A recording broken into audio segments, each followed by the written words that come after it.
Dear Journal, up until recently I wasn't really into RC cars despite my brother-in-law gifting my son one at a very young age.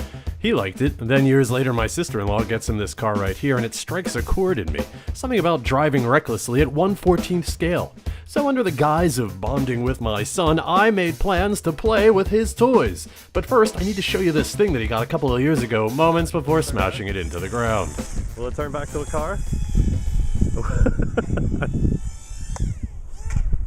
Hey, not bad, son. Turn back into car. Wow.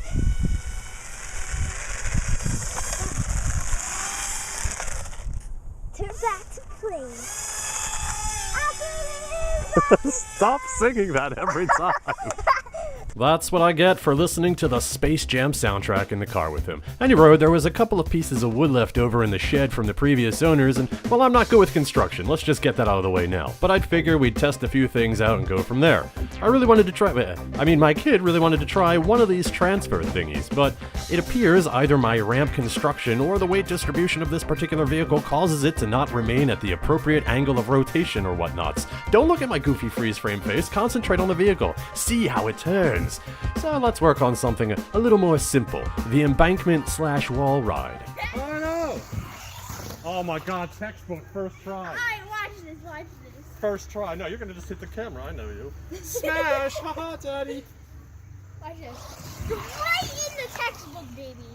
Oh, okay, well then let's make it bigger. Just let me do some test runs first.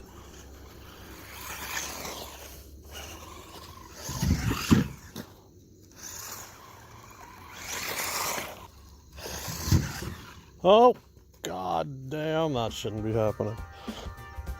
To be fair, my son broke this thing when he slammed it into the house at 97,515 scale miles per hour, but I Mickey Moused it back on and it was ready for my precision control.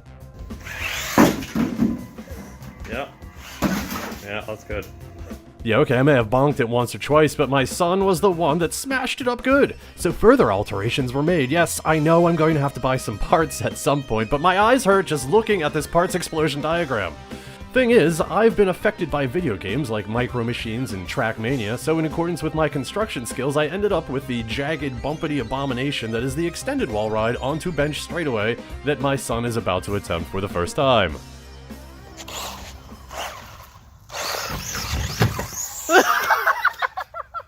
Yeah, maybe you'll just hurt yourself first. Okay, maybe this is all a bit much for this model or scale. I shouldn't treat it like the computer games I enjoy with their lack of real-world consequences. It's listed on the instructions as a climbing 4x4 car. It's not a toy, nor is it a flying child decapitation machine. So let's set that one aside for now and just enjoy the brief slow motion montage, which I imagine has to be the bread and butter of any RC video out there.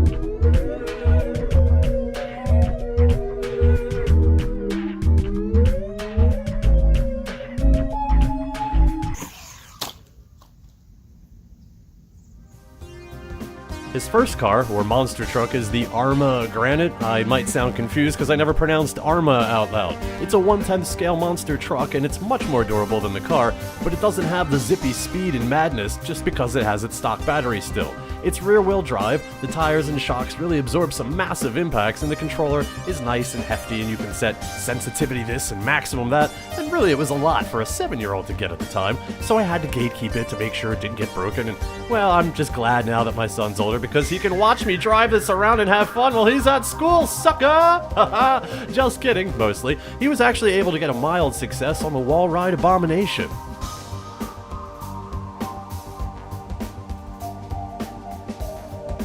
I want to mention this little 1/24th scale Jeep here. I don't remember who got it for him, but he barely used it before it broke, and I was able to repair it with a simple pin. Dad Powers. So it is a four-wheel drive crawler, and that presents a different type of fun than racing around. This thing doesn't go fast, but as you can see here in the lovely abandoned backyard garden, you can have the same fun that you would have in a real Jeep, trying to navigate the best path to conquer the course. Okay, maybe in a real Jeep you wouldn't just take off after rolling over, but if you're just pretending you're in the A-Team or Dukes of Hazzard world, then that flip is nothing. So, I've had my fill, for now, waiting on some parts and some new batteries so that I can actually race myself. But until then, everything seems like it's all right.